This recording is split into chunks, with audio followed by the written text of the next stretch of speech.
Bom, então, se meu microfone está ligado. Então, bom dia, meu nome é Jennifer, como a Camila já me apresentou.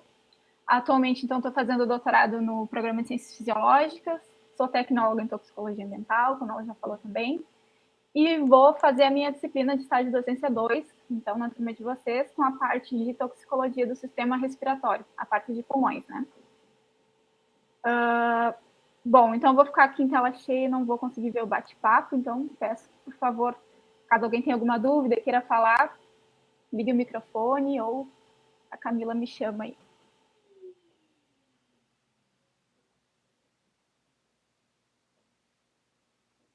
Bom, então vamos começar, né, fazendo uma revisão de pulmões. Vocês já devem ter visto essa parte, acredito, né, mas vamos dar uma revisada para a gente entrar na parte de toxicologia em si. Então, começando, o que é respiração, né? Quando a gente pensa em respiração, logo já vem à mente, né, o ato de ventilar, né, de respirar, de inspirar o ar, de expirar o ar. Mas a gente precisa ter bem claro em mente que existe a respiração externa e a respiração interna. Certo? A respiração interna, vocês provavelmente já viram também, que é a parte lá que ocorre lá no interior, né, da mitocôndria, que é aquele conjunto de reações que tem o intuito, então, de produzir energia, né, energia na forma de ATP, mas não é essa respiração que a gente vai tratar aqui hoje na aula de hoje, né, a gente vai falar da respiração externa, né, que é o ato de ventilar, que é o que envolve os pulmões efetivamente, né, então, a respiração externa, que é a ventilação, inspirar para obter o oxigênio, que sim, né, existe então uma relação entre a respiração externa e interna, para a gente ocorrer a respiração interna, a gente precisa, então, do oxigênio, né, como um aceptor final de elétrons lá na cadeia respiratória, então, uma coisa está diretamente relacionada com a outra, né, então, é a inspiração, a obtenção de oxigênio, e a expiração é a eliminação do CO2. Bom, então, falando um pouquinho sobre a composição do ar atmosférico, né, o ar atmosférico ele é composto por diversos gases, não só gases, né, a gente vai ver também algumas outras partículas, né? Os principais gases, né, que a gente pensa assim, quando a gente pensa qual ar que tem na atmosfera, é o oxigênio, o nitrogênio e o CO2, é o que vem na nossa mente, né? Mas existem outros gases, inclusive o gás argônio, né, que ele é o gás nobre mais abundante na atmosfera, no ar atmosférico. Inclusive tem mais argônio no ar que a gente respira do que o próprio CO2, que é mais conhecido. E também existem outros gases aí dentro, né, do ar que a gente respira. Bom, então a composição do ar atmosférico, a gente tem em torno aí de 20,9% de oxigênio nesse ar que a gente respira. E aí eu vou fazer uma pergunta e posso até dar uma olhada no bate-papo, se vocês se sentirem à vontade para responder, que é o seguinte: o que vocês acham? Que ao nível do mar, a porcentagem de oxigênio é igual quando a gente fala em altitudes mais elevadas, como, por exemplo, lá no pico do Everest? O que vocês acham? Tem mais, a porcentagem de oxigênio, ela é menor em altitudes elevadas? Ela é igual ou ela é maior? Alguém se sente confortável para responder? Pode ser no próprio bate-papo mesmo, eu vou dar uma olhada.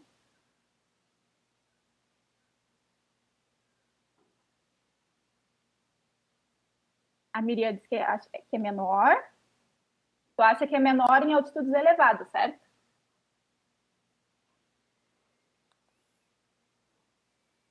Tá. Então todo mundo acha que é menor. Todas as meninas.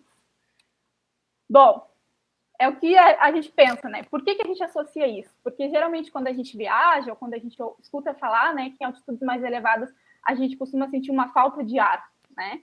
Então a gente já associa isso, bom, se em altitudes elevadas eu sinto falta de ar, eu sinto desconforto, significa que tem o quê? Menos oxigênio. E isso tá certo, realmente tem menos oxigênio. Mas quando a gente fala de porcentagem de oxigênio, ela é igual. Certo? Então, tanto ao nível do mar aqui em Rio Grande, por exemplo, quanto lá no pico do Everest, a porcentagem de oxigênio ela é a mesma, é 20,9%. Só que a quantidade, a disponibilidade realmente é menor, né? Porque quando a gente pensa na camada atmosférica ao nível do mar, a gente está aqui, a camada atmosférica é muito maior, então a disponibilidade de oxigênio é realmente maior. E lá no pico do Everest, por exemplo, a camada atmosférica é muito menor. Então, a gente tem uma disponibilidade menor. Mas a porcentagem, não esqueçam disso, a porcentagem é a mesma. dos gases, inclusive do oxigênio. Então, a gente sente aquela falta de ar porque realmente tem menos, mas a proporção dos gases ela vai ser a mesma, certo?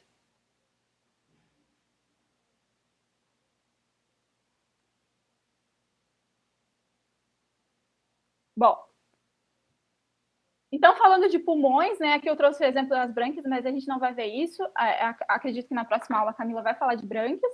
A gente vai falar aqui de pulmões, né? O que são os pulmões, então? Os pulmões, elas são invaginações que elas estão, então, para dentro do corpo. Essas invaginações, elas vão conter o meio externo, né? Vão conter o ar. Então, os pulmões são estruturas internas, né? São invaginações que vão conter o meio externo, que é o ar. Diferente das brânquias, né? Que elas vão ser evaginações, elas vão se projetar para fora do meio, certo? Para dentro, no caso do meio externo. Então, são coisas diferentes. O trato respiratório, então, a gente pode dividir em superior e inferior. O trato superior, então, ele vai ser composto pelas fossas nasais, cavidade bucal, faringe, laringe e a partezinha superior da traqueia. Já o trato inferior vai ser composto, então, pela parte inferior da traqueia. Acredito que vocês estejam vendo meu mouse aqui. Os brônquios, certo? Que vão ser aqui. A gente vai ter o brônquio, então, esquerdo e direito, né? Vai ter as ramificações. Os bronquíolos, que vão ser as ramificações menores. Os alvéolos, né? Que são os saquinhos de ar, a gente vai ver um pouquinho mais para frente, que vão conter realmente o ar e onde de fato ocorrem as trocas gasosas. Os pulmões, que são as estruturas maiores, né? Os dois pulmões, pulmão esquerdo e pulmão direito. A pleura, que é a membrana, é uma membrana super fininha que vai revestir os pulmões, então isso é a pleura. E os músculos que vão formar, então, a cavidade. Existem diversos músculos que estão envolvidos na respiração. O principal, né, quando a gente pensa em respiração, é o diafragma, né, que é aquele músculo que está aqui assim embaixo, que é mostrado aqui nessa figura. Geralmente a gente pensa no diafragma, mas existem outros músculos também que são essenciais na respiração. Bom, então com relação à cavidade nasal e à cavidade bucal, é onde de fato o ar vai ingressar no trato respiratório, né? Pode ser então tanto pelo nariz quanto pela boca. Gases que são altamente hidrossolúveis, ou seja, aqueles gases que são altamente solúveis em água, eles são absorvidos mais facilmente pela via nasal. Isso é importante de vocês pensarem, porque mais para frente, quando a gente falar da toxicologia, existe diferença, né, na toxicidade de gases conforme a solubilidade desse gás. Então, lembrem que gases hidrossolúveis, eles vão ser facilmente absorvidos pela via nasal. Bom, faringe e laringe, então, a faringe, ela é responsável, então, pela condução do ar, né? Ela pode ser dividida em 3 partes, a faringe, a nasofaringe, que é essa partezinha aqui, que eu estou mostrando com o mouse, que vai naso, porque é a superior, né? Está mais próxima do nariz, a nasofaringe, a orofaringe, que é logo abaixo, e a hipofaringe. Então, ela é dividida em 3 partes e a função principal dela é fazer, então, a condução do ar até os próximos órgãos respiratórios. Uma coisa muito importante da faringe é que ela é comum tanto no sistema respiratório quanto no sistema digestório. Isso porque, né, tanto o ar quanto o alimento vai passar pela faringe, né? Então, quando é o ar, esse ar ele passa da faringe, né? A faringe está aqui, né? O ar entra pelas narinas, faringe, e passa para laringe, certo? E o alimento ou os líquidos, né, que a gente vai ingerir, eles vão passar da faringe para o esôfago e vão seguir o trato digestório. Então, uma estrutura muito importante, né, nessa região é a epiglote, né, que vocês já devem ter escutado falar, que ela é uma estrutura que funciona como uma tampinha mesmo, né? E essa tampinha, então, ela vai ficar aqui no finalzinho da faringe, né, entre faringe e laringe, e vai, quando ela vai se abrir para que ocorra a passagem do ar da faringe para a laringe, e ela é extremamente importante que essa estrutura ela esteja fechada quando a gente está se alimentando, né, para que o alimento ele venha da boca, né, passe pela faringe e corra para o esôfago e não para laringe, né? Senão a gente pode se engasgar. É por isso que quando a gente está comendo e falando e querendo fazer tudo ao mesmo tempo, a gente acaba até se engasgando, né? Porque a epiglote não está fechada como deveria estar, ela está aberta porque a gente está falando. Então, uma estrutura muito importante, né? E sempre lembrar que a faringe ela é um órgão comum, tanto ao sistema digestório quanto ao sistema respiratório.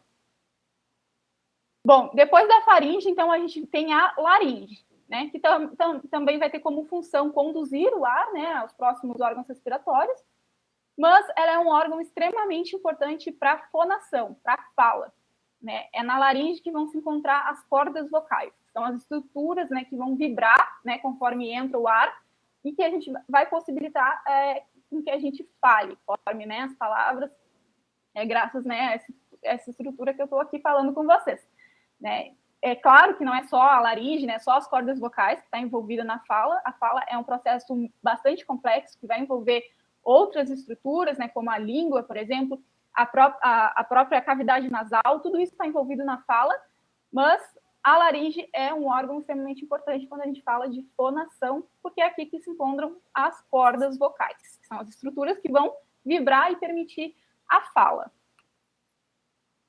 Bom, depois então, mostrando aqui, né, depois da laringe, a gente vai ter a traqueia. A traqueia também vai ter como função conduzir esse ar, né? Ela é um tubo semiflexível, né? Ela tem em torno de 15 a 20 anéis, né? Como pode ver nessa imagem, ela é cheia de anéisinhos. Eu trouxe essa imagem do canudinho, aqueles canudinhos de todinho, por exemplo, que eles são canudinhos flexíveis. É muito semelhante ao que é a traqueia. Ela realmente tem esses anéisinhos e ela consegue dobrar, né? Ser flexível. Por isso que a gente consegue mexer o pescoço para baixo, para cima, né? A traqueia está aqui. Imagina se ela não fosse flexível, né? A gente não conseguiria fazer esses movimentos. Então, ela é uma estrutura que tem uma certa flexibilidade. Então, além de conduzir o ar, na traqueia existem um epitélio mucociliar, que a gente chama, que é um epitélio cheio de cílios, e esses cílios, então, ali vão ter células que vão produzir muco, né? Por que isso é importante? Para reter, aprisionar substâncias que possam entrar no nosso sistema respiratório. Substâncias podem ser gasosas, podem ser partículas, independente da substância, né? Às vezes a gente, por exemplo, cheira alguma coisa, uma flor, por exemplo, né? E a gente já imediatamente espirra, né? Isso está muito relacionado às defesas que a gente tem nessa região, como, por exemplo, os próprios cílios, que vão fazer o movimento de arrastar novamente essas substâncias, né? Ou então o muco, que vai aprisionar essas substâncias, e aí a gente tosse, né? Então tem todo um sistema ali de defesa realmente nas traqueias. Não que isso não tenha na laringe, na faringe, tem também, né? Essa produção de secreções, né? De muco, mas a traqueia é bem característico. Os brônquios e os bronquíolos, né, que são logo após a traqueia, então, a gente vai ter a traqueia e logo após os brônquios, né, que são, a gente tem o brônquio esquerdo e o direito, e também vão fazer o quê? Conduzir o ar, né, até o destino final lá, que no sistema respiratório, que é os alvéolos. A gente tem, então, os brônquios primários, aí as próximas ramificações tem os brônquios secundários, as próximas ramificações brônquios terciários, até os chamados bronquíolos, que são as ramificações finais, que são aquelas ramificações bem menores, que vão dar lá direto nos alvéolos, certo? Também aqui nos brônquios e nos bronquíolos tem a presença de cílios e de muco, assim como na traqueia, né? Então, percebam que ao longo de todo o nosso trato respiratório a gente tem essas defesas, né? Para realmente evitar o máximo, né, que substâncias cheguem lá nos alvéolos, que adentrem a corrente sanguínea. Então, por isso que a gente tosse, por isso que a gente espirra, né? É uma defesa. Então, não tranquem espirro, né? Espirrem porque é uma defesa do nosso corpo. Então, como eu falei, né, lá no final dos bronquíolos a gente vai ter a presença dos alvéolos, que é onde de fato ocorrem as trocas gasosas, né? Elas são evaginações, né? São estruturas na forma de saquinhos, realmente, saquinhos que se enchem de ar. E elas são, então, as estruturas finais lá da árvore brônquica. Aqui está mostrando um alvéolo, né? Numa figura, claro que não é assim, mas é parecido, né? Como um saquinho de ar, onde o oxigênio entra, né, passa por todas as estruturas que eu falei anteriormente, né, entra pelo nariz ou pela boca, passa faringe, laringe, traqueia, brônquios, bronquíolos, aí chega lá nos alvéolos, onde de fato vai ocorrer essa troca, o oxigênio vai entrar nos alvéolos, o gás carbônico sai, né, e faz todo esse percurso de retorno, né, contrário do oxigênio. E aqui, então, os alvéolos eles vão ter uma estreita relação com o sistema circulatório, né, que são os vasos sanguíneos, porque o oxigênio vem, né, o sangue venoso que está pobre em oxigênio, então, e rico em gás carbônico, então esse gás carbônico ele é eliminado, ele passa para os alvéolos, e o oxigênio que está nos alvéolos entra, então, na corrente sanguínea, né? Então, a gente tem o sangue arterial rico em oxigênio que vai ser transportado aí para todas as células do nosso corpo. Bom, então, os alvéolos, eles são estruturas bem pequenas, mas que têm uma grande superfície de troca, né? Existem milhões de alvéolos aqui, ó, em cada pulmão humano, né? Adulto tem cerca de 300 milhões de alvéolos em cada um, imagina, é muito. Então, isso aumenta muito a superfície de troca, né, de ar. A membrana, né, para acontecer a difusão é realmente muito grande, porque a gente tem uma quantidade muito grande de alvéolos. Eles têm a membrana alveolar é extremamente fina, né, tem em torno de 0,2 micrômetros de espessura, justamente para facilitar, né, a difusão dos gases, as trocas. Então, essa membrana fina é muito eficiente para que ocorram as trocas. Então, como eu falei, tem uma área muito grande. Se a gente pegasse cada alvéolo e abrisse eles, a gente teria uma área de aproximadamente 140 metros quadrados. Isso é relativo ao tamanho de uma quadra de tênis, por exemplo. Então, imaginem o tamanho dessa superfície de troca. É muito grande, realmente. Esses alvéolos, então, eles são esticados, né, se enchem, esvaziam em torno de 20 mil vezes ao dia. Né? Então, isso é muita coisa. Bom, então, quando a gente fala de sistema respiratório, a gente pode dividir em duas zonas, a zona condutora e a zona respiratória. A zona condutora é onde não ocorrem as trocas gasosas, a gente chama de espaço morto anatômico, que são todas aquelas estruturas que eu falei, que têm a função ali de conduzir o ar, mas não ocorrem trocas gasosas. São estruturas que vão simplesmente fazer a condução do ar até os alvéolos, que é, de fato, a zona respiratória, né, que é onde ocorrem as trocas gasosas. Então, zona condutora e zona respiratória. Bom, então qual é a função do pulmão? Uma das funções, filtração, né? Funções pulmonares, né? Envolvendo todas as estruturas que eu mencionei anteriormente. A filtração, que ela vai ocorrer, né? Principalmente aqui, a gente tem pelos, né? E cílios na nossa cavidade nasal, que servem justamente para filtrar o ar que a gente respira. Então, ali vão ficar detidas partículas, substâncias tóxicas, né? Então, por isso que é tão importante a gente inspirar o ar pelas narinas e não pela boca, né? Quando a gente inspira o ar pela boca, a gente está mais propenso a respirar substâncias tóxicas, né? E diversas partículas, do que quando a gente respira pelas narinas, né? Ali já tem um sistema todo de defesa, que é muito importante, que são os pelos e cílios que vão deter essas partículas. Umidificar o ar, né? Por que isso é importante? Como eu já falei antes, né, algumas vezes, porque nessas regiões, né, tanto da cavidade nasal, todas as regiões, faringe, laringe, eles vão produzir muco, né, e esse muco é importante para que a gente tenha a capacidade de reter as partículas que a gente respirar, partículas, poeira, substâncias que estão presentes no ar, assim como micro-organismos, né, bactérias, fungos, diversas, tudo que está no ar que a gente pode respirar. É importante, então, que esse ar seja umidificado para que a gente consiga reter essas partículas e, logo após, eliminar. Aquecimento do ar também é importante, né, para que esse ar não chegue lá nos pulmões numa temperatura adequada. Esse aquecimento, como é que ele acontece, né? Ele acontece através da transferência de calor.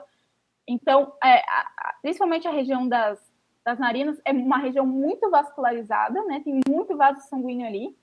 E aí o que acontece é que esse ar ele entra e ocorre a transferência de calor. Esses vasos, né, eles estão em uma temperatura mais elevada, né, corrente sanguínea, então a gente tem uma temperatura mais elevada e o ar entra e então ele é aquecido por esse contato com os capilares que estão ali presentes.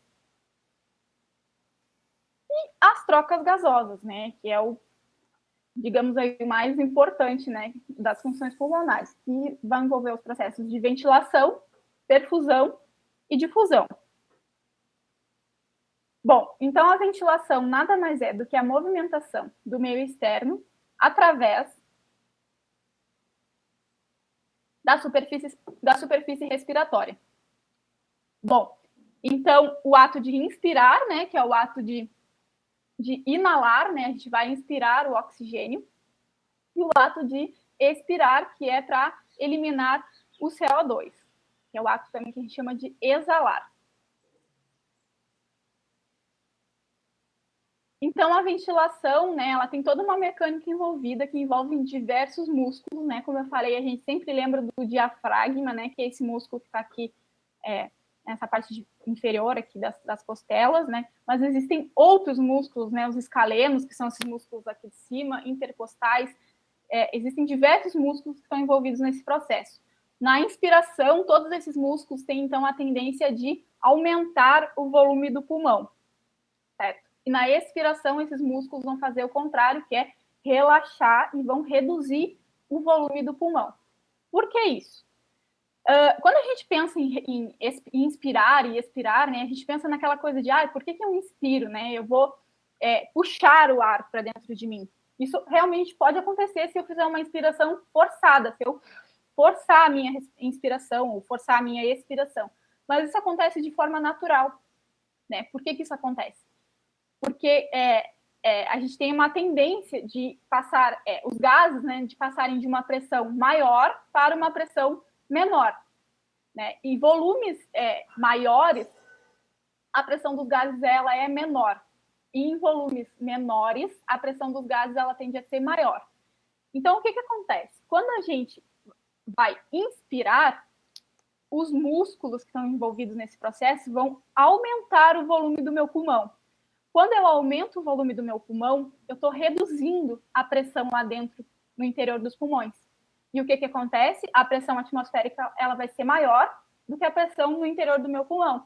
Então, esse gás, o ar, ele entra nos meus pulmões. Eu não preciso forçar isso. Por isso que é tão natural, né, a gente respirar. A gente não fica puxando o ar o tempo inteiro para dentro.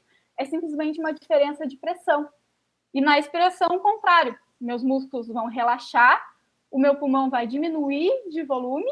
Se ele diminui o volume, isso tem as leis dos gases, né? A lei de Boyle. No material complementar, eu coloquei essa parte das leis. Aqui eu não trouxe, porque senão ia ficar muita coisa para a gente, não ia dar tempo da gente conversar, mas lá, se vocês tiverem interesse no material complementar, eu trouxe a parte das leis dos gases, explicando um pouquinho melhor como é que essas coisas acontecem, né? Mas então, na expiração, o volume do meu pulmão, ele vai diminuir, consequentemente, a pressão dos gases ali dentro, ela vai ser maior, né? Volume menor, pressão maior. Então, esse gás, ele vai tender a passar da pressão maior para a pressão menor. Pressão maior dentro do pulmão, pressão maior, menor atmosférica. Então, esse gás, ele sai de dentro dos pulmões para fora, né? Para o exterior.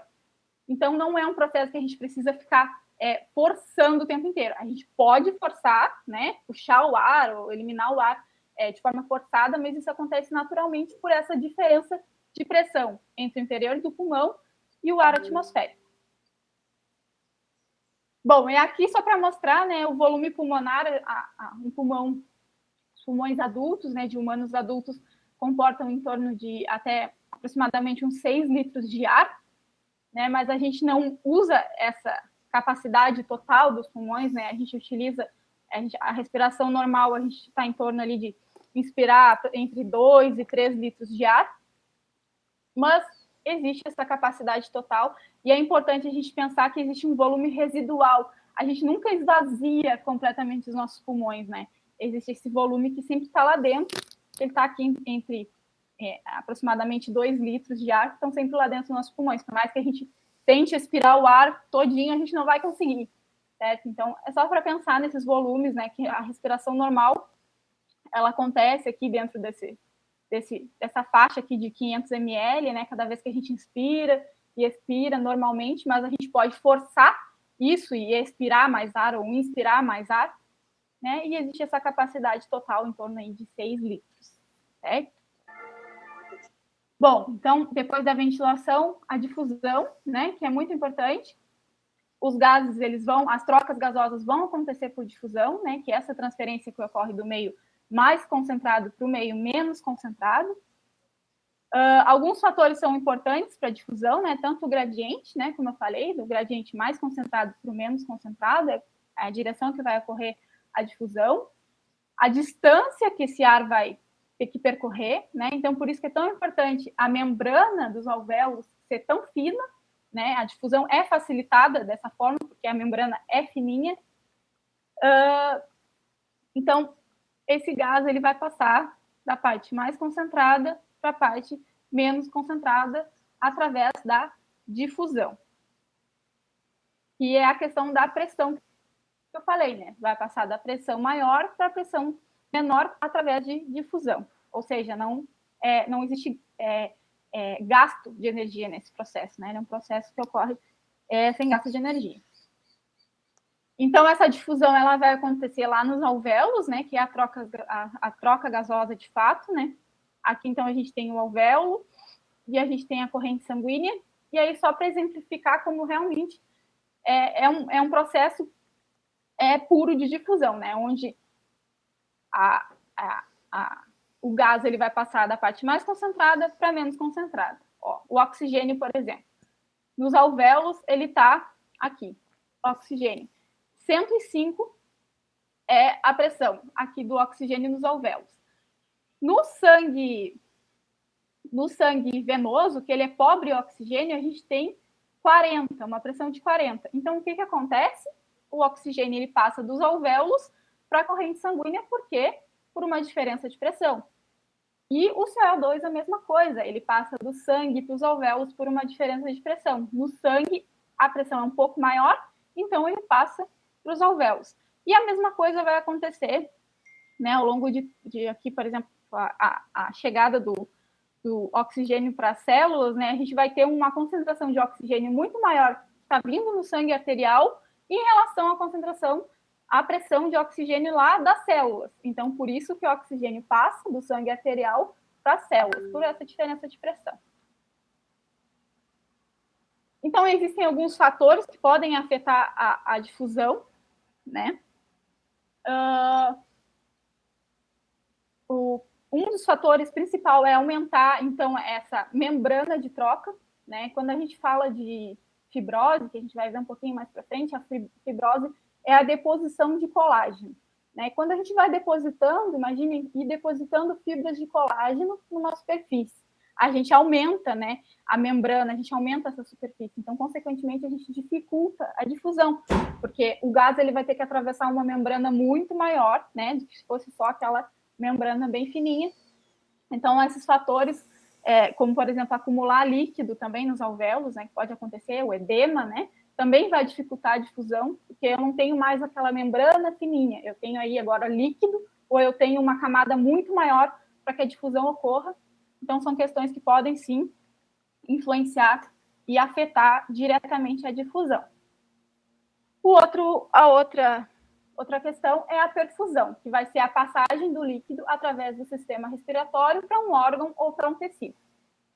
A perfusão pulmonar, então, nada mais é do que o fluxo sanguíneo da circulação pulmonar disponível para a troca gasosa. Então, perfusão é esse fluxo, né, de sangue que vai ter o fluxo, então, aí envolver o fluxo de oxigênio e o fluxo dos gases. Isso é a perfusão.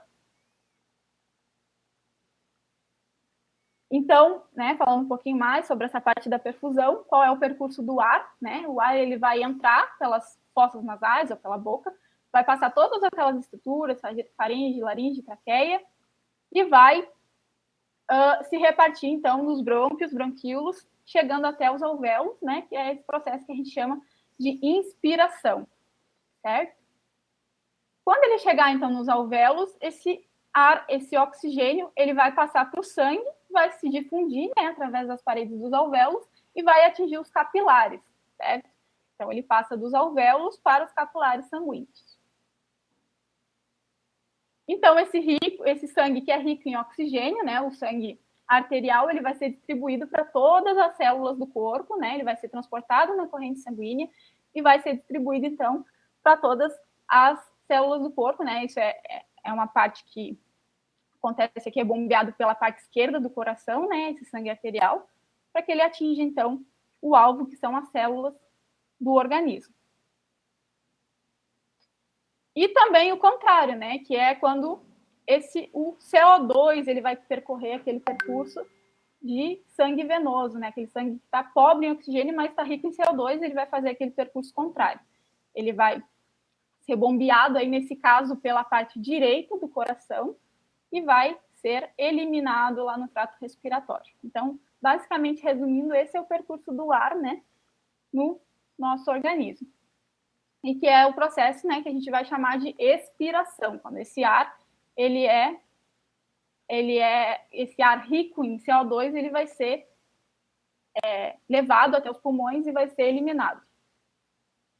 Bom, então, resumindo, né, o oxigênio entra por todas aquelas vias, né, que eu já falei, ele vai ser transportado, então, para todas as células do corpo, e lá ele vai participar da respiração celular, nós não vamos falar aqui, mas que é o objetivo, né? Por isso que a gente respira. Respirar é uma coisa tão natural para a gente que às vezes a gente não pensa. Por que a gente respira? Né? A gente respira só para que lá no finalzinho da respiração celular, né, todo aquele processo para a gente produzir energia, a gente tem o oxigênio lá para receber os elétrons da fosforilação oxidativa.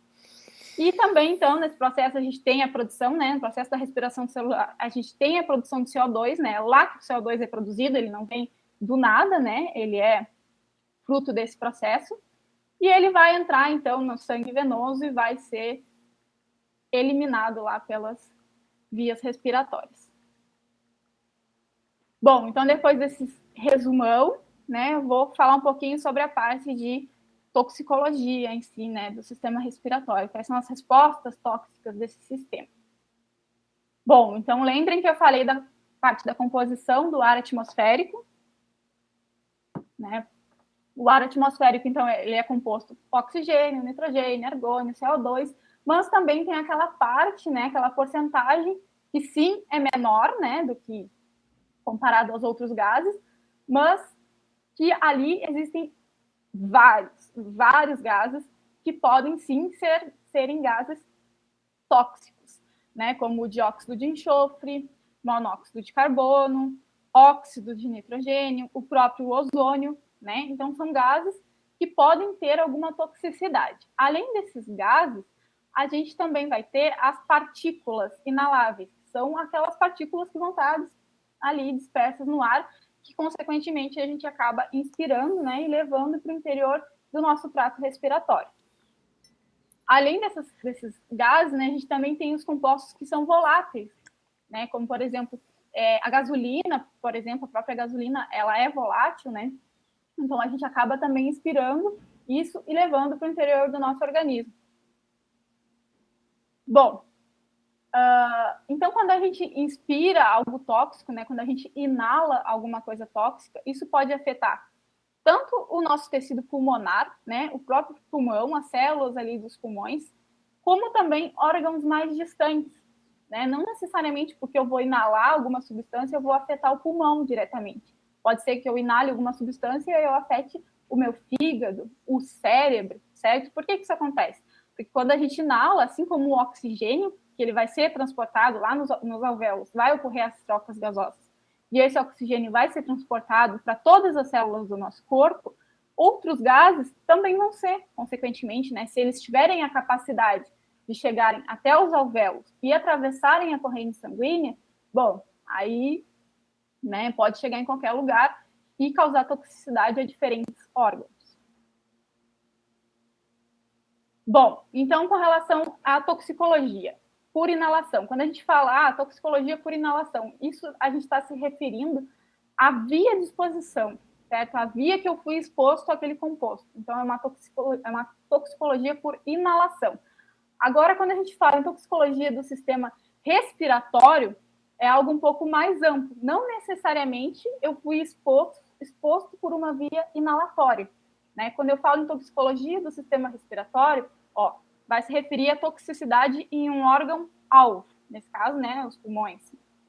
Pode ser um órgão mais específico, uma toxicidade lá nos brônquios, certo? Mas eu estou falando de órgão. né? Por que eu estou falando isso? Porque a gente às vezes associa, né? Se está me causando se isso é tóxico para o meu sistema respiratório, significa que eu inalei essa substância.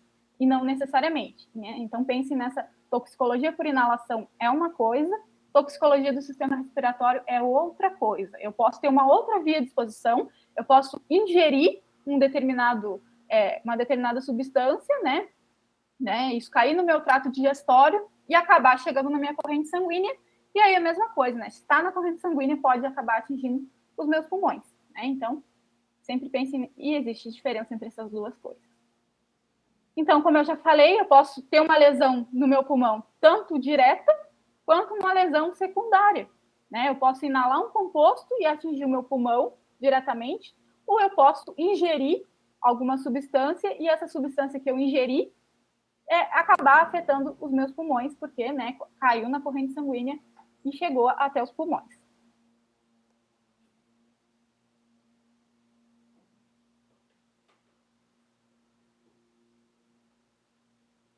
Bom, então, com relação à distribuição da competência metabólica no sistema respiratório, né? O que é essa competência metabólica? São todos aqueles processos que vão envolver enzimas, né? Que vão envolver a detoxificação de compostos lá nas células presentes no meu sistema respiratório.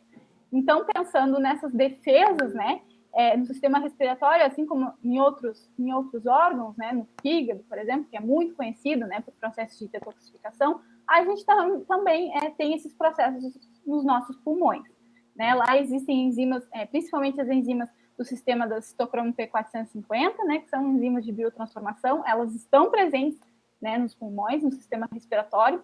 Existem outras células ali presentes, vou falar um pouquinho, né? Que são os macrófagos, né? Por exemplo, que são aquelas células que vão fagocitar partículas e vão degradar essas partículas. Então, existe todo um sistema de defesa dos pulmões, assim como em outros órgãos. É claro que não é tão eficaz, né? Não é um sistema tão como no fígado, por exemplo, né? Que são enzimas mais eficazes, o processo de detoxificação ocorre de forma mais precisa, mas existem essas enzimas lá também, presença dessas células. Bom, então existem não só, né, enzimas P450, citocromo P450, mas existem outras enzimas de biotransformação, né? Existem a glutationestransferase, sulfotransferases, né? Que são todas essas enzimas que vão alterar, inserir grupos químicos, né?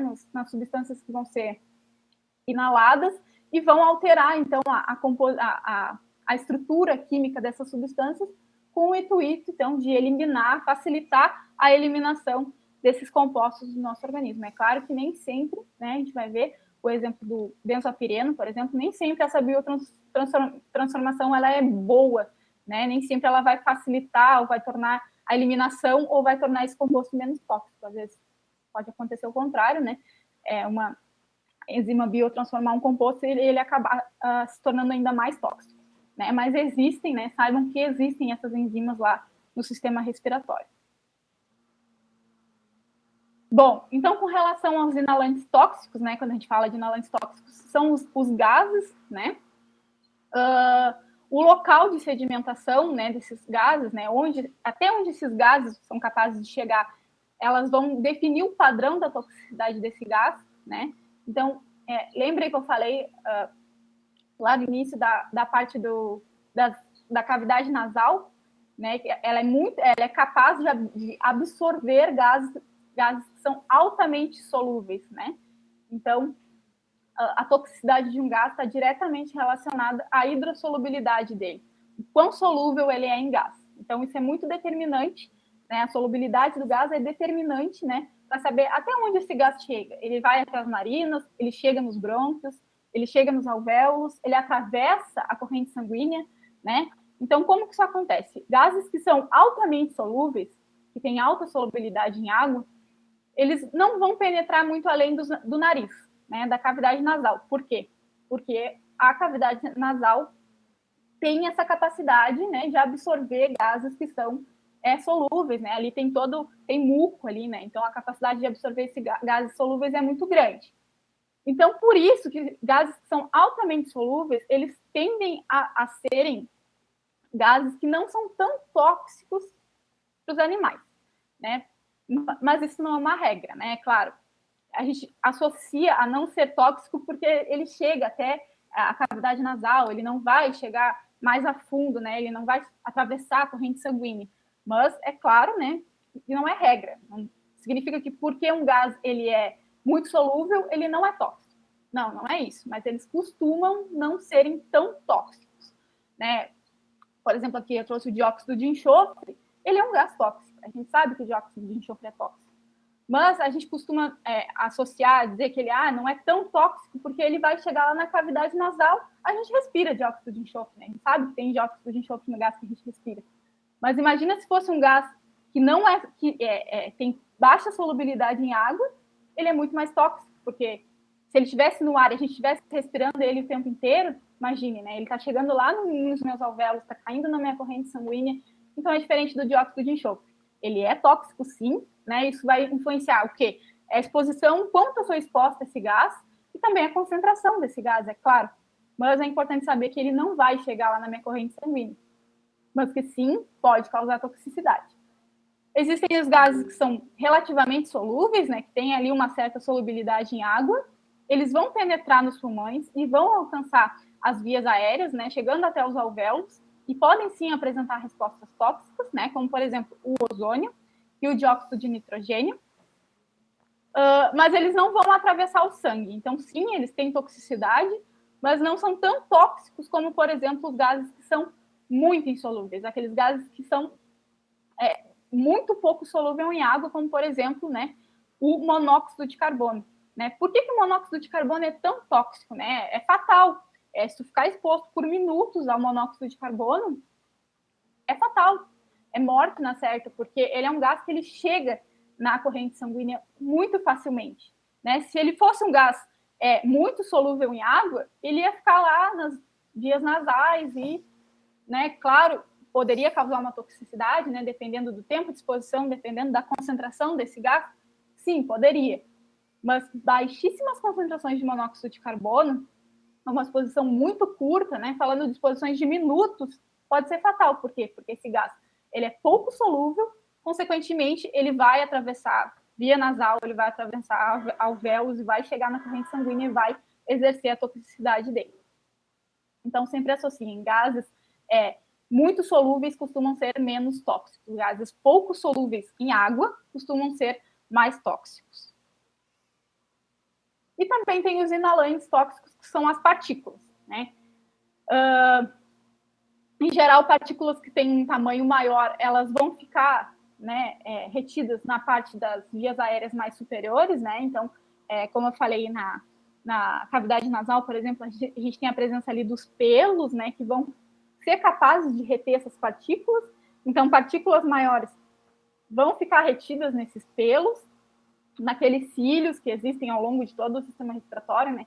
A traqueia, são capazes de reter essas partículas maiores.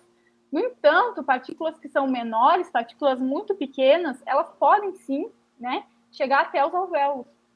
Né? Elas podem acabar não ficando retidas, né, passando livremente por esses cílios, esse muco, né, que costuma reter essas partículas. Então, também, partículas pequenas, né, costumam ser mais perigosas, né, mais tóxicas. Aqui tem um exemplo, né, mostrando o tamanho da partícula. Partículas em torno de 5 a 30 micrômetros costumam ficar lá na região da cavidade nasal, por ali, né. Partículas um pouco menores, entre 1 e 5 micrômetros, vão tender a sedimentar, né? O que é sedimentar? Vão ficar retidas ali naquela região dos brônquios e traqueias. Já partículas em torno de 1 micrômetro ou menores, elas vão acabar chegando nos alvéolos, tá? E sim, podem acabar passando para a corrente sanguínea.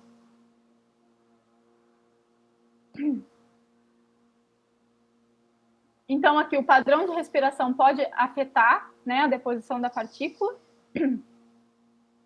Então, a velocidade, né, com que o ar entra. Então, se eu respiro muito rápido, né, pode ser que não dê tempo, né, de ficar retido ali. Se eu ficar respirando e respirando muito, muito rápido, pode ser que eu acabe, sim, inalando mais partículas, elas acabem chegando até os alvéolos. Então, a velocidade da minha ventilação pode influenciar, né, no fato de eu inalar ou mais ou menos partículas. Bom, então a gente também tem, quando a gente fala em partículas, às vezes a gente pensa só em coisas como poeira, né, por exemplo, mas não é só isso, né, a gente tem também os aerosóis, por exemplo, são partículas, né, que acabam ficando mais dispersas no ar, né, porque elas são partículas muito pequenas, então é muito fácil da gente inalar essas partículas, né, e elas acabarem chegando lá nos nossos alvéolos, porque elas são partículas muito pequenas, as partículas de aerosóis. E também existem os materiais que são higroscópicos, né, que são aqueles materiais capazes de absorver umidade. A gente também pode respirar esses materiais, né, como, por exemplo, a sílica. Né? A sílica é um material que, quando até muito usado, né? Às vezes a gente compra e vem esses pacotinhos, compra uma bolsa, compra alguma coisa e vem esses pacotinhos de sílica, justamente para evitar a umidade daquele material, porque ela absorve a umidade, né? Então, esses materiais higroscópicos, eles tendem a ter um tamanho maior. Quando a gente inspira esses materiais, que chegam na nossa cavidade nasal, eles se tornam ainda maiores, né? Porque entram em contato com a umidade. Então, eles são materiais que tendem a ficar retidos na cavidade mais superior do trato respiratório, são eliminados mais facilmente, né? A gente pode acabar espirrando e eliminando esses materiais. E também tem uma outra questão, que também é bastante estudada, que é a nanotoxicologia, né? Que as nanopartículas, elas são aquelas partículas que têm entre 1 e 100 nanômetros, ou seja, elas são partículas muito pequenas, muito pequenas. E aí a gente pode falar de partículas, de nanopartículas de diversas substâncias, né? A gente costuma ouvir mais nanopartículas de prata, né? Por exemplo, que é muito utilizada em diversos materiais, né? Como, por exemplo, roupas, cosméticos, tecidos, né? A gente tem a presença de nanopartículas de diversas substâncias em diversos materiais, inclusive, né? Máscaras de proteção, né? Com a pandemia, alguns fabricantes investiram na nanotecnologia em máscaras de Covid, né? Que são máscaras que têm ali no seu tecido nanopartículas que são capazes, né, segundo o fabricante, de eliminar o coronavírus, né? Bom, isso aí é uma propaganda deles, né? Mas a gente está ali, imagina, usando uma máscara com nanopartículas e a gente está o tempo inteiro inspirando aquilo ali, né? Imagine enquanto que a gente não está inspirando de nanopartícula e levando isso para dentro do nosso corpo, né? Muitas vezes a gente não pensa nisso. Os próprios cosméticos mesmo, né? Batons, está ali diretamente em contato com os nossos lábios, a gente está ingerindo isso, né? Isso está caindo na nossa corrente sanguínea. E existem algumas preocupações com relação a essas nanopartículas, né? Por isso que existe essa área da nanotoxicologia, porque essas partículas, elas são muito pequenas. Então, existe uma enorme relação entre a área e massa, né, com relação à adsorção de copoluentes. Né? O que é isso? Assim como a gente, por exemplo, acaba inspirando, inalando gases, partículas, muitas vezes essas partículas que a gente inala, não é só aquela partícula, por exemplo, não é uma nanopartícula de prata. Junto daquela prata ali, existem outros copoluentes que a gente chama, que são outras substâncias tóxicas, né, que estão presentes no ar e que acabam se aderindo a essas partículas, né, como, por exemplo, metais que podem se aderir a essas partículas. E as nanopartículas, para elas serem muito pequenas, elas têm, né, essa grande área de superfície onde diversos outros contaminantes podem se aderir nela e a gente acabar inalando não só a nanopartícula, mas também outros copoluentes que estão associados a essa nanopartícula.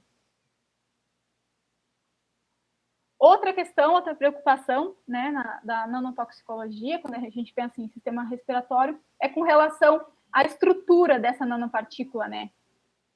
Existem nanotubos e existem estruturas que são esféricas, então tudo isso pode influenciar na toxicidade do composto, né? Será que se eu inspirar uma nanopartícula esférica, ela é mais ou menos tóxica do que eu inspirar uma nanopartícula que é um nanotubo, né? Então é uma outra preocupação né, da nanotoxicologia. Qual é a estrutura dessa nanopartícula? Ela é mais ou menos tóxica?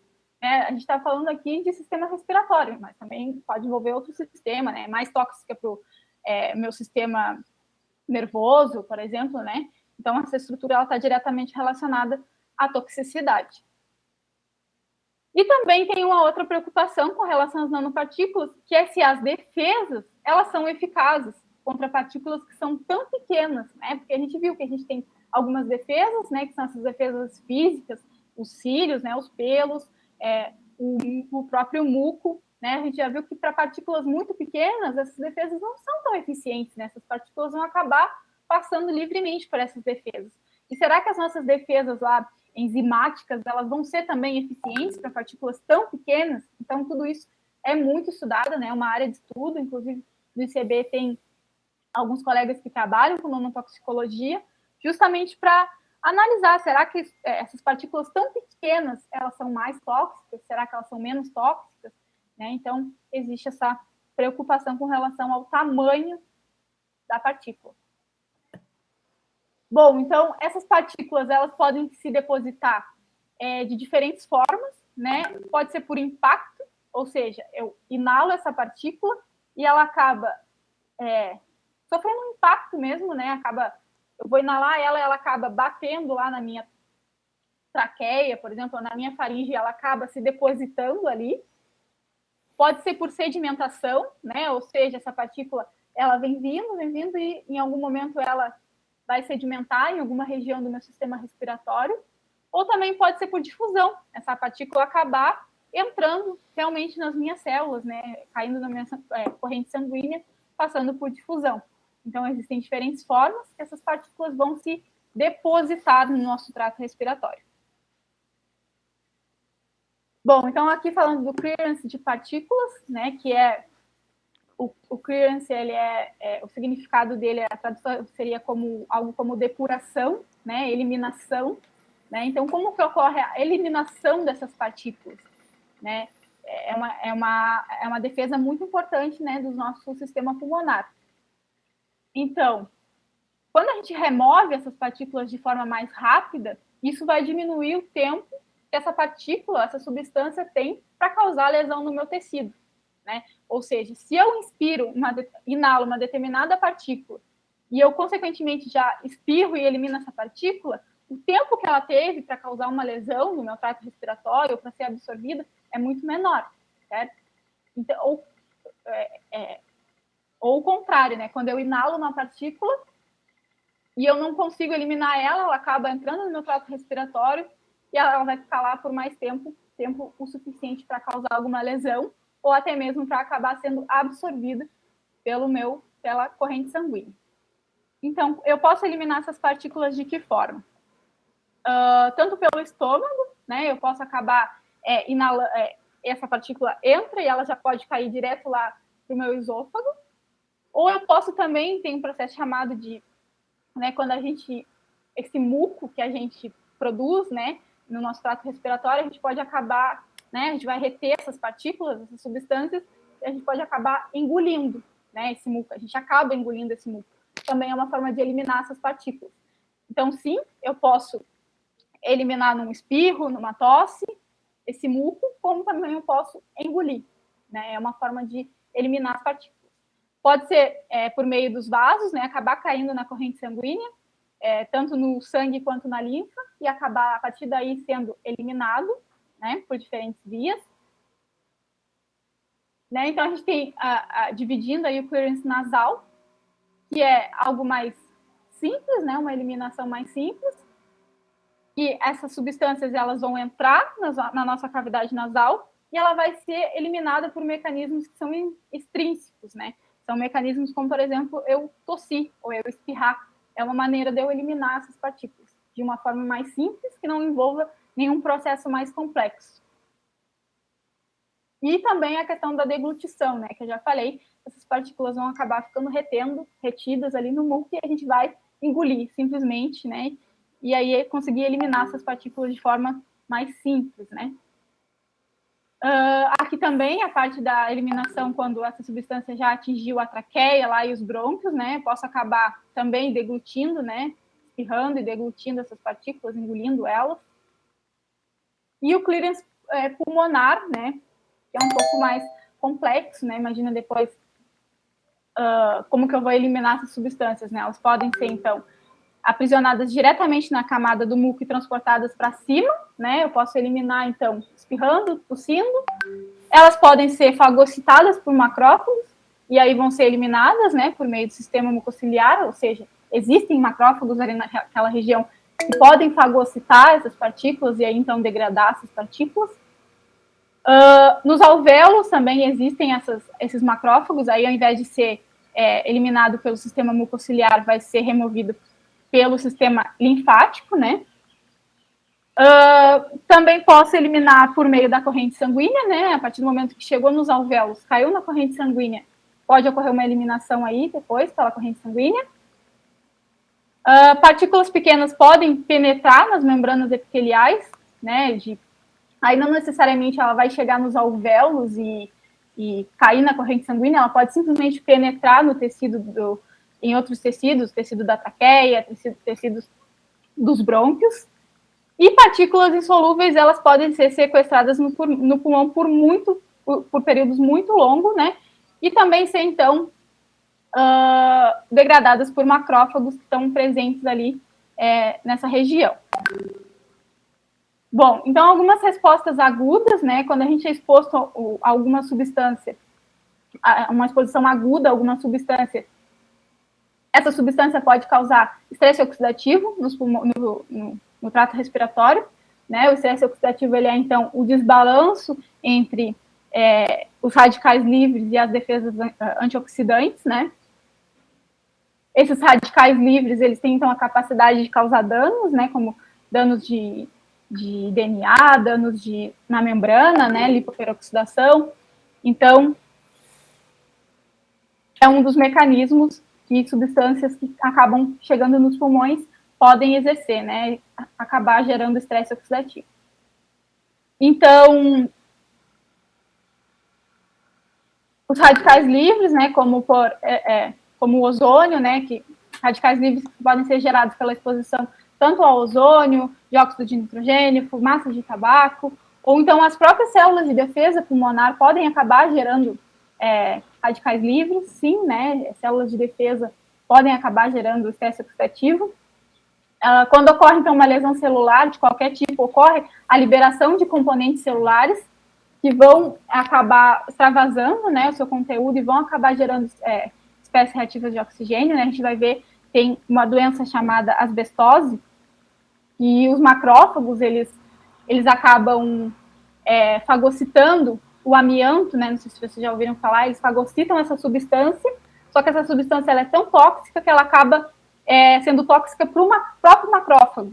E aí esse macrófago, ele acaba morrendo, né? Se degradando, e ali eliminando diversas substâncias que vai acabar liberando, então, radicais livres.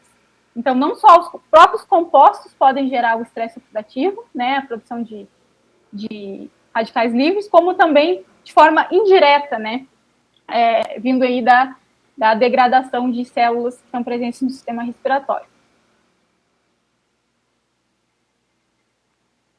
Então, pensando por esse lado, né, de estresse oxidativo, o oxigênio demais, ele pode fazer mal, né? Quando a gente pensa, então, quanto mais oxigênio, melhor, né? Eu tenho 21% de oxigênio, aproximadamente, de oxigênio no ar que eu respiro.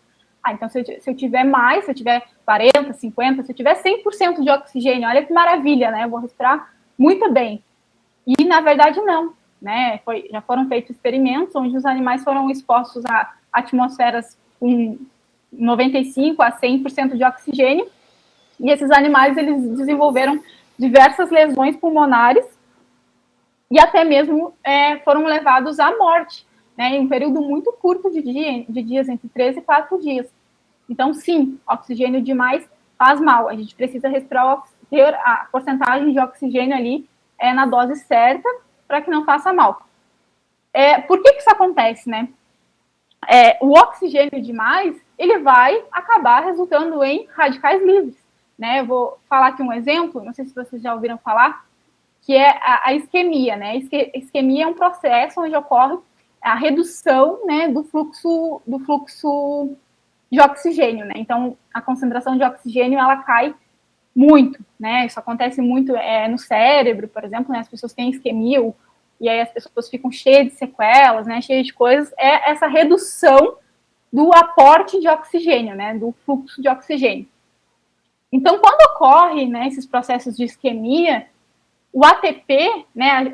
Pensem comigo lá na respiração celular. Se não tem oxigênio, né? Se o fluxo de oxigênio está muito baixo, não tem oxigênio, eu paro de produzir ATP, certo? Então, o que acontece em processos isquêmicos? O ATP, ele começa a ser degradado, né?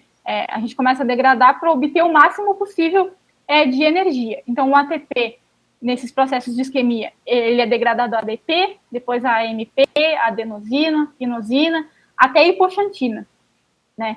Então, quando ocorre essa redução no fluxo de oxigênio, ocorre o acúmulo de hipoxantina, né? Todo o ATP ele começa a ser degradado e ocorre o acúmulo da hipoxantina. Quando ocorre a reperfusão, o que é a reperfusão? É o restabelecimento do fluxo normal de oxigênio, certo? Então, retorna o fluxo normal de oxigênio. Esse oxigênio, ele chega com tudo. Imagina, não tinha nada de oxigênio, tá cheio de hipoxantina ali. E essa hipoxantina, o que acontece? Quando o oxigênio entra, uma enzima chamada xantinoxidase, né? Ela é uma oxidase, ou seja, ela depende do oxigênio. Quando o oxigênio entra, quando acontece a reperfusão, a hipoxantina ela é convertida a xantina e de xantina a urato. Só que não só urato, também espécies reativas de oxigênio. Ou seja, no processo de isquemia e reperfusão, acontece a produção, quando ocorre a reperfusão, ocorre a produção de muitas espécies reativas de oxigênio, porque toda aquela hipoxantina que está acumulada lá, quando o oxigênio chega, toda ela é oxidada a urato e a espécies reativas de oxigênio. Então, imaginem o quanto tóxico isso é, né? A pessoa que tem uma isquemia, além dela ter isquemia, né, que já é um processo grave, né, quando o fluxo normal de oxigênio é estabelecido, é ainda mais prejudicial. Então, muitas vezes o dano que uma pessoa que sofreu isquemia sofreu, ele não está diretamente relacionado, né? Claro que está, mas a isquemia, e sim a reperfusão, que foi essa entrada do oxigênio, né? Essa reentrada do oxigênio que vai gerar essas espécies reativas de oxigênio. E aí essas espécies reativas de oxigênio vão acabar ali causando diversos danos, né? A membrana, DNA. Então, é por isso que a isquemia, a gente costuma associar, né? A isquemia é um problema tão sério. Mas pensem sempre que o principal causador, né, do dano que a isquemia deixa é o fato da reperfusão, né? É essa reentrada de oxigênio. Tem um outro exemplo, que é o paraquat. O paraquat, ele é um herbicida, e o mecanismo de toxicidade dele, ele está relacionado à indução de estresse oxidativo. Né? Ou seja, esse herbicida, ele causa aumento dos radicais livres e também depressão dos sistemas antioxidantes, né? Que são aqueles sistemas que vão combater os radicais livres.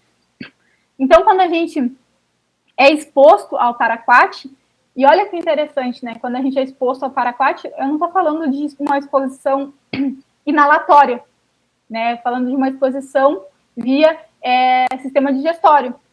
Né? Quando uma pessoa ela acaba sendo exposta ao paraquat pela via digestória, acaba ingerindo, e sim, acontecem, né? Parece bobo, quem é que vai tomar paraquat? Mas sim, ações acontecem.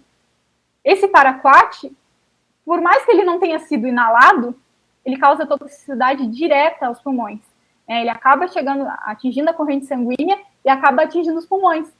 Então, os pulmões são um alvo direto, né, da exposição ao paraquat.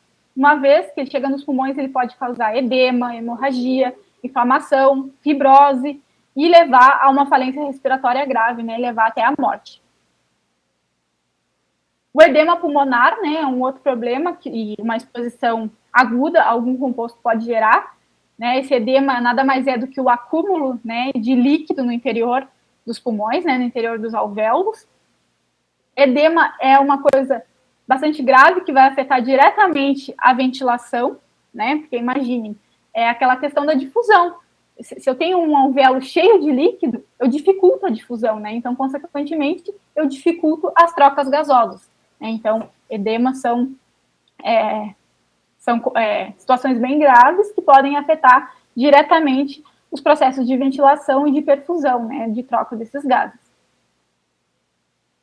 Além dessas respostas agudas, né, como eu falei, a questão do estresse oxidativo, do edema, existem outras respostas, que são as respostas crônicas, que são aquelas respostas que vão surgir com mais tempo de exposição, né? Ninguém, por exemplo, é exposto ali por um pouco período de tempo a uma substância e desenvolve asma na mesma hora. Não é assim, né? Diferente do estresse oxidativo e do edema, que são respostas rápidas, né? A asma ela é uma resposta crônica que ela vai surgir depois de um certo tempo. A asma ela causa crise de falta de ar, né? Por quê? Porque na asma o que ocorre é o estreitamento dos brônquios, né? Aquela região aqui que eu falei, né, dos brônquios, ela fica estreita. As vias, elas ficam inflamadas. Então, o que acontece num brônquio normal, olhem o espaço que tem para o ar passar, né? Enquanto num brônquio de uma pessoa com asma, né, a presença dessas inflamações reduz muito a região em que o ar vai passar. Então, imagine a dificuldade que essa pessoa tem para respirar. Né? A chegada de ar até os alvéolos ela é muito reduzida, muito reduzida. Essa pessoa fica hiperventilando, né, para tentar respirar normal, né, para que a quantidade suficiente de oxigênio chegue lá na sua corrente sanguínea. Ela, então, é uma doença inflamatória crônica. Né? E por isso que a gente chama, né, as bombinhas lá para a asma de broncodilatadores. Eles fazem dilatar esses brônquios, né, expandir, né, esses brônquios, aumentando o calibre deles para que o ar passe normalmente. Outra doença também, que é uma resposta crônica, é a fibrose. Né? Por que crônica? Porque tu é exposto a uma determinada substância e tu não tem fibrose no dia seguinte. Né? Tu vai desenvolvendo a fibrose depois de um determinado período. Então, a fibrose nada mais é do que a deposição de colágeno, né? Ela é um processo de cicatrização, né? Que tem um exemplo, vocês provavelmente já devem ter visto quando a pessoa se queima, né? Ela tem uma queimadura séria, uma queimadura grave, depois aquele tecido fica todo enrugado, assim, e duro, né? Fica todo firme. Aquilo ali é uma fibrose, né? A deposição de colágeno naquela região é um processo de cicatrização, mas imaginem isso no pulmão, né? Toda aquela questão, novamente, de difusão. Imaginem a superfície, né, do pulmão cheia de fibra, de colágeno, né? Toda essa região endurecida, o quanto isso não vai dificultar a difusão, né? Vai aumentar a membrana onde a difusão ocorre, e vai diminuir a área de troca, né? Essa fibrose, ela é uma coisa rígida, né? Então, imaginem isso no pulmão. É uma doença crônica, é um problema crônico bem grave também, que vai afetar diretamente a respiração. E o câncer, né, pulmonar, que é uma doença que é uma das principais causas de morte, né, em humanos. O principal mecanismo, então, do câncer é a lesão no DNA, né? Essa lesão, ela pode ser uma lesão direta, né, um composto que a gente inalou, não necessariamente inalou, mas que chegou na nossa corrente sanguínea, que afetou os nossos pulmões. Esse composto, ele vai lá e vai interagir com o DNA, vai ocorrer uma mutação, e a partir daí vai gerar o câncer. Ou então, essa substância tóxica que eu inalei, que eu fui exposto, ela vai gerar espécies reativas de oxigênio. E aí, então, as espécies reativas de oxigênio, sim, vão interagir com o DNA e vão causar alguma mutação, podendo gerar o câncer. Então, se atentem que o câncer, uma substância pode causar um câncer tanto de forma direta, ela mesma vai lá e interage com o DNA, ou ela pode gerar espécies reativas de oxigênio, e essas espécies reativas de oxigênio, sim, que interagem com o DNA e vão levar ao câncer. O câncer de pulmão está diretamente relacionado ao tabagismo, né? A gente sabe, fumantes têm em torno de 20% mais chances de desenvolver o câncer de pulmão do que pessoas não fumantes. mas a gente sabe que existem outras coisas, né? A gente não pode dizer, a pessoa fuma, tem mais chance? Sim, tem mais chance de ter câncer de pulmão do que uma pessoa que não fuma. Mas existem tantas outras substâncias, né, que essas pessoas podem ser expostas, que sim, uma pessoa que não fuma pode ter câncer de pulmão, e uma pessoa que fuma pode viver a vida toda por muitos anos sem ter câncer de pulmão. Então, sim, existe uma relação, mas não é regra, né? Pessoas que não fumam estão expostas a tantas outras substâncias que podem também desenvolver câncer de pulmão, com certeza, tá? Aí tem o exemplo do benzoapireno, ele é um hidrocarboneto policíclico aromático, ele está presente em fumaça de carro, cigarro, né, o próprio cigarro, e até mesmo no nosso churrasco, né? A gente assa a carne ali, e aí toda aquela fumaça ali tem diversas substâncias, né? Tem milhares de substâncias que estão presentes na fumaça. Até às vezes a gente nem pensa nisso, né? E essa fumaça, né? Por isso que o churrasco é tão bom, né? Fica com aquele defumado da fumaça. Mas todas essas substâncias, elas estão ficando ali aderidas naquela carne, né? E a gente consome isso, a gente ingere isso. Então a gente não ingere só a carne, mas a gente também ingere todas aquelas substâncias, como por exemplo o benzoapireno e tantas outros hidrocarbonetos, né? A gente acaba ingerindo. E o benzoapireno, em si, ele não é um composto mutagênico. Só que o que acontece? A P450, né, citocromo, vai lá e biotransforma esse composto.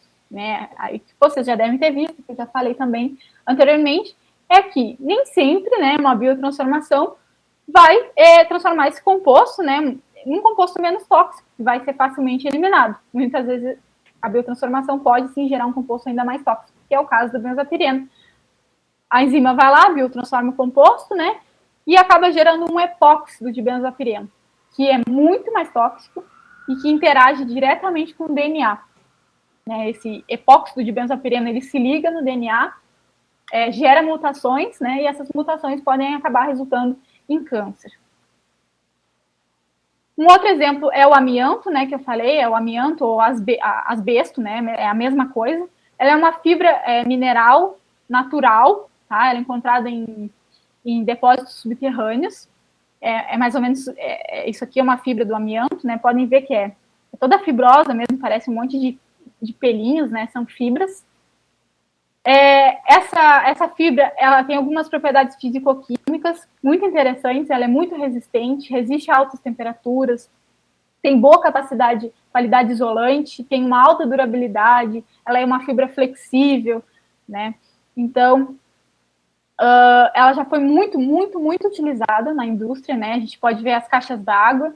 Até hoje eu ainda vejo em alguns lugares caixas d'água de amianto, tubulações, telhas, né? Telhados de casas de amianto. Mas é muito importante, né? Que todos saibam que o amianto ele foi banido do Brasil. Não existem mais indústrias trabalhando com amianto, justamente pela questão da toxicidade. Ele é muito tóxico, muito tóxico. Imaginem, né? Uma caixa d'água de amianto, né, todo esse amianto, essas fibras, né, pequenos pedaços ali, nanométricos até dessa fibra sendo liberada na água de consumo, né, e essas pessoas ingerindo essa água diariamente, né, uma exposição diária. Imaginem o que isso pode causar, né. Essas partículas, então, podem ser muito pequenas, né, pode acabar gerando partículas bem pequenas que vão aí chegar, inclusive, no próprio pulmão. Né. A exposição, então, ao asbesto, ao amianto, ela pode gerar uma doença chamada asbestose, né, que é a formação de tecido cicatricial generalizada no pulmão, que vai ser, então, causado pela inalação dessas partículas muito pequenas de amianto, né. Então, esse amianto, ele, por ser muito pequeno, a gente inala e ele chega lá nos nossos brônquios, traqueias, em tudo que é região, causando danos já. Aí o que acontece? Uma proliferação de macrófagos, né, vão fagocitar essas fibras e vão degradar essas fibras e acabou o problema. Mas não é bem assim, né? Eu mencionei anteriormente, elas são muito tóxicas, esses macrófagos acabam morrendo, se degradando ali e acaba gerando um processo inflamatório muito grande, né? E esse processo inflamatório crônico, né? Algo crônico, e o que acaba acontecendo é um processo de inflamatório juntamente com o processo de cicatrização, que é aquela deposição, né, do colágeno, né, um processo inflamatório e um processo de cicatrização. Então, imagine, né? É a própria defesa do nosso organismo que está causando esse problema, né? Porque aí acontece o problema inflamatório e começa o processo de cicatrização, deposição de colágeno e acontece fibrose, né? Aí essa membrana dos nossos trato respiratório começa a ficar espessa. E aí, né, pronto, dificultou toda a questão respiratória. Além da fibrose, também pode gerar câncer de pulmão, né? Pode acontecer, né, macrófagos degradados, espécies reativas de oxigênio interagem com o DNA, e aí é uma sequência de reações, de coisas, mecanismos que podem acontecer e gerar diversos problemas. Fibrose, câncer de pulmão, a formação de placas pleurais, que a gente chama, né, que são a presença dessas placas, né, está enrijecida na pleura, né, que é aquela membrana que reveste o pulmão, é um biomarcador de exposição ao amianto. Quando a observação dessas placas pleurais é diretamente associada à exposição de amianto. Então, é um biomarcador de exposição, essas placas pleurais. E também o mesotelioma, que é o câncer de pleura, né? Pode acontecer um câncer na membrana que reveste o pulmão. Então, a asbestose é algo muito sério, né, que pode gerar uma série de complicações ao longo da vida, né, dessa pessoa que foi exposta. Com relação à avaliação, né, da lesão pulmonar, existem diferentes formas que eu posso avaliar essa lesão. Eu posso expor um determinado organismo, né, por inalação, né, posso pegar um ratinho, né, e expor ele a uma determinada substância e analisar esse organismo que eu expus. Eu posso fazer estudos de função pulmonar, né, existem equipamentos que eu vou usar que eu consigo determinar, lembrem aquele gráfico que eu mostrei de volume pulmonar, eu consigo determinar o quanto esse animal está respirando, inspirando, e aí determinar se determinado composto afetou a função pulmonar desse organismo. Existem os diagnósticos por imagem, né? Eu consigo fazer um diagnóstico. Aqui é um pulmão que tem fibrose, então por um raio-x, um exame de imagem, eu consigo avaliar a toxicidade, né, de alguma substância. Existem também técnicas morfológicas, né, onde eu vou analisar a morfologia, se existe algum problema, né. Existem também técnicas de lavagem pulmonar, né, que é passado um líquido pelo pulmão, e junto com esse líquido, então, vem diversas células, diversas substâncias que estão presentes ali no pulmão, e essas coisas são todas analisadas. E existem os métodos in vitro, né, que são as culturas de células, também podem ser usadas. Eu posso tanto expor um organismo, um animal, como eu também posso fazer uma análise em uma cultura de células de pulmão, diferentes células pneumatócitos, né? Existem diferentes tipos de células nos pulmões. E analisar a exposição a um diferente composto. Bom, então é isso. Aqui eu trouxe algumas referências bibliográficas. As primeiras referências são referências relacionadas à fisiologia do pulmão em si. E a última referência aqui é o Casaré, né? Ele está mais relacionado à parte de toxicologia, né? Então, é a bibliografia dessa disciplina, né? E aqui eu trouxe só que é o PDF que vocês vão ter disponível. Eu trouxe só um lembrete, uma nota, que no material complementar, que está lá no AVA, vocês vão ver que é um PDF ainda maior, né? É um PDF maior que esse que eu dei na aula, e que ele contém algumas notas. Vocês vão ver esse símbolozinho lá, né? E vocês conseguem clicar nesse símbolo, e ali vai ter, nesse símbolo aí vai ter uma explicação de algum determinado assunto. Então, acessem lá, deem uma olhada. E era isso. Muito obrigada.